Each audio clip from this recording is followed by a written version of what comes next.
Hello बच्चों। आप सभी को मेरा नमस्कार बच्चों। बच्चों, आज मैं आपके लिए लेके आया हूँ कक्षा 7 विषय विज्ञान रहेगा। अध्याय इसमें 4 है, ऊष्मा। तो इस पाठ के इस अध्याय का हम उड़ान के जो कार्यपत्रक हैं वो करेंगे, और इसी पे आपको उड़ान के सभी कार्यपत्रक मिल जाएंगे, सभी पाठों के मिल जाएंगे। तो बच्चों, अगर आप चैनल पे नए हैं या अभी तक चैनल सब्सक्राइब नहीं किया तो चैनल सब्सक्राइब कर लीजिए पहले, ठीक है। और फिर मैं आपको ये सब कुछ करवा देता हूँ। तो चलिए शुरू करते हैं बच्चों। पहला कार्यपत्रक है अध्याय ऊष्मा है ये, विज्ञान का। तो इसका कार्यपत्रक है आपके पास पहला। तो इसमें देखिए बच्चों, इसमें क्या कह रहा है ये कि दो स्टील के गिलास हैं ये, जो आपके पास नीचे दो गिलास दिख रहे हैं आपको। तो ये दो स्टील के गिलास हैं। एक में गर्म पानी डाला हुआ है और एक में ठंडा यानी बर्फ वाला पानी डाला हुआ है। तो अभी इन गिलासों में ये कह रहा है कि आप इन गिलासों को छू के देखो कौन सा गर्म है कौन सा ठंडा है। तो जिसमें आपको पता ही है, ये तो सभी को पता है बच्चों, जिसमें गर्म पानी डला हुआ है वो गर्म गिलास है, और जिसमें ठंडा या बर्फ वाला पानी डला हुआ है वो ठंडा लगेगा आपको। ठीक है। तो इसमें यही बताना था, यानी गर्म और ठंडे के बारे में है ये। फिर आपके पास है आगे, हमने बताना है कि हमारे आसपास ऐसी वस्तुओं के नाम बताने हैं जो गर्म वस्तुएं हैं। जैसे चाय होती है गरम, या गर्म पानी होता है, आग लगी होती है कहीं भी तो वो भी गर्म होती है, प्रेस जब चलती है वो भी गर्म होती है, हलवा हम बनाते हैं, खाना बनाते हैं जब, वो सारा गर्म होता है। तो इस तरह से और भी चीज़ें आप लिख सकते हो जो गर्म होती हैं बच्चों। और ऐसे ही हम उन वस्तुओं का नाम लिखेंगे जो वस्तुएं ठंडी होती हैं। ठीक है।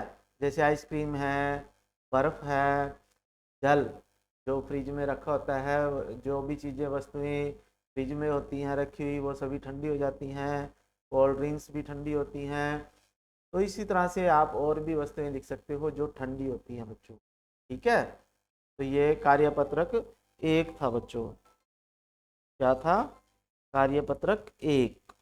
फिर उसके बाद है आपके पास, नेक्स्ट है कार्यपत्रक दो। तो कार्यपत्रक दो में क्या है बच्चों, देखिए।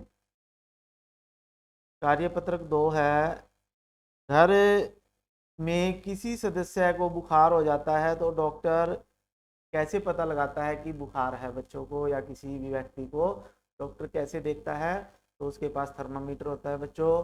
थर्मामीटर जो डॉक्टर के पास होता है उसे डॉक्टरी थर्मामीटर कहते हैं।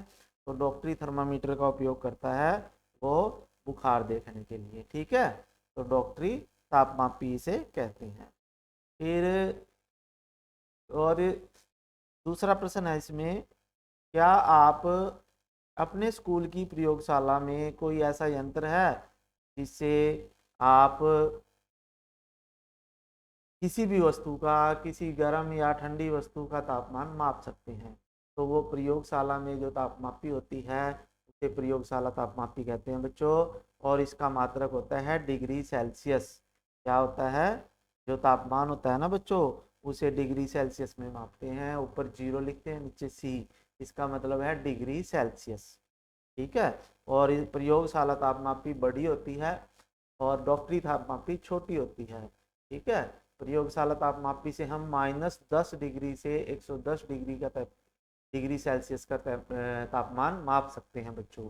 लेकिन डॉक्टरी थर्मामीटर जो है उससे केवल हम 35 डिग्री सेल्सियस से 42 डिग्री का तापमान ही माप सकते हैं। फिर उसके बाद है आपके पास तापमान मापने वाले यंत्र।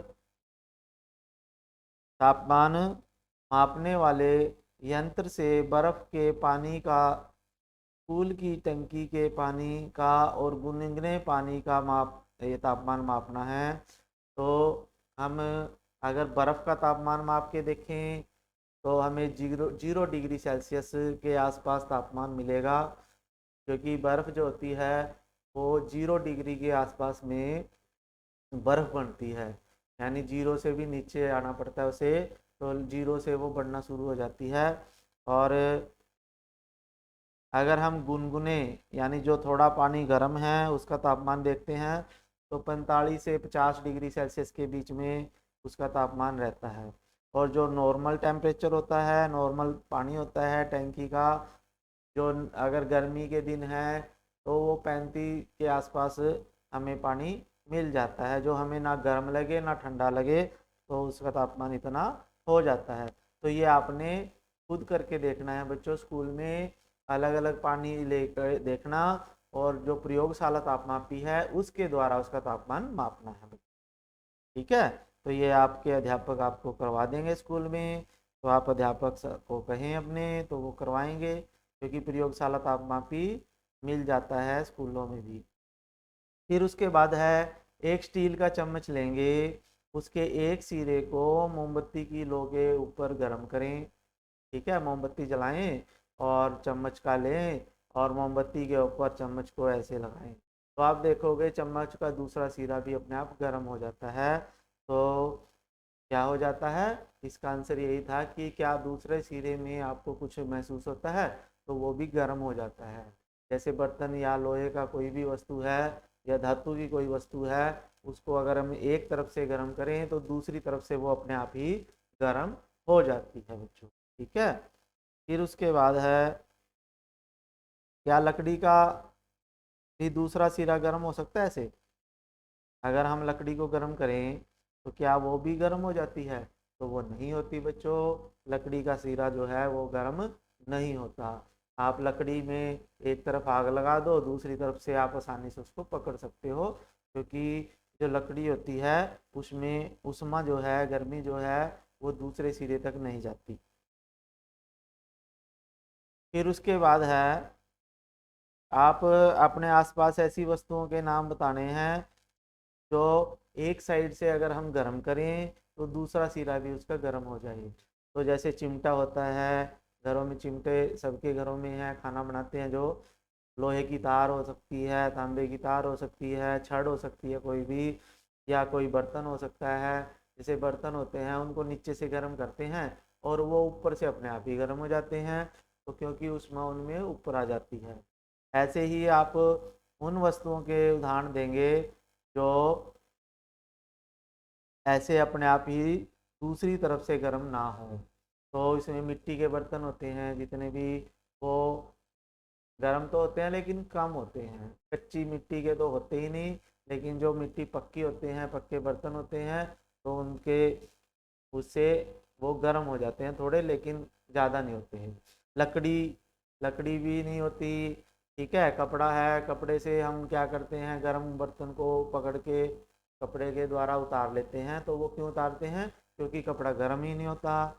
ठीक है, प्लास्टिक, प्लास्टिक के हत्थे होते हैं, लकड़ी के हत्थे होते हैं, हैंडल बोलते हैं जिन्हें, बर्तनों के हैंडल होते हैं, उनको पकड़ के हम उनको आसानी से उतार सकते हैं।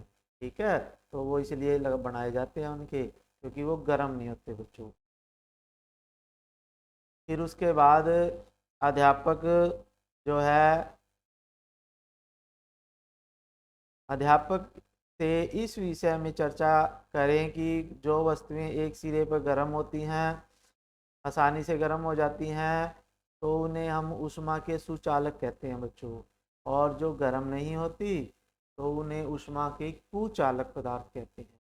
ऊष्मा के सुचालक पदार्थ वो होते हैं जिनमें से ऊष्मा या गर्मी, जैसे हम क्या करें, जैसे हमारे पास ये है कोई, जैसे सपोज करो ये लोहे की छड़ है, अगर हम इसको यहाँ से गर्म करेंगे ना, तो वो ये यहाँ से अपने आप ही गर्म हो जाती है। यानी जो वस्तु इधर से गर्म करने पर इधर से अपने आप गर्म हो जाती है, वो वस्तुएं भी ऊष्मा की सुचालक होती हैं, क्योंकि उनमें से ऊष्मा ऐसे आगे चलती है। और जिन वस्तुओं में ऊष्मा आग यहाँ से आगे नहीं चलती इधर, तो उसे कुचालक कहते हैं। ऊष्मा की कुचालक या बैड कंडक्टर ऑफ हीट, और ये गुड कंडक्टर ऑफ हीट होंगी सुचालक पदार्थ। ठीक है, तो लकड़ी जो होती है, जैसे प्लास्टिक है, प्लास्टिक को मैं यहाँ से गर्म करूँ तो यहाँ से मैं आसानी से इसको पकड़ सकता हूँ। ठीक है। लेकिन जब वो आग, खुद ही आग जलता हुआ इधर आएगी तो हमें छोड़ना पड़ता है। लेकिन गर्मी अलग बात है, गर्मी जो है वो इधर नहीं जाती, प्लास्टिक में भी, लकड़ी में भी, इस तरह की चीज, ठीक है। वो विद्युत की कुचालक होती हैं, ऊष्मा की भी वो कुचालक होती हैं।